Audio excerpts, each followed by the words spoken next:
chapter 6, verse 10 to 18. Finally, my brethren, be strong in the Lord and in the power of His might.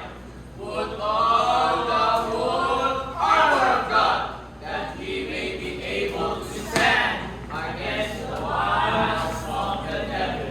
For we wrestle not against flesh and blood, but against principalities, against powers.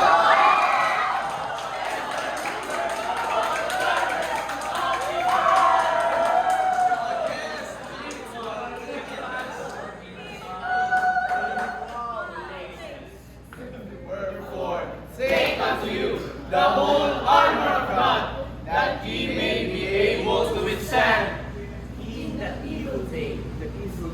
And having done all, to stand. Stand therefore, having your loins pierced about with truth, and having on the breastplate of righteousness, and your feet shod with the preparation of the gospel of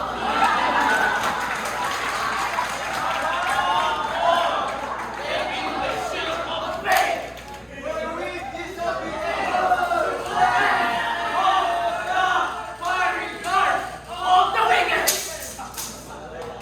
And take the helmet of salvation, and the sword of the Spirit, which is the word of God.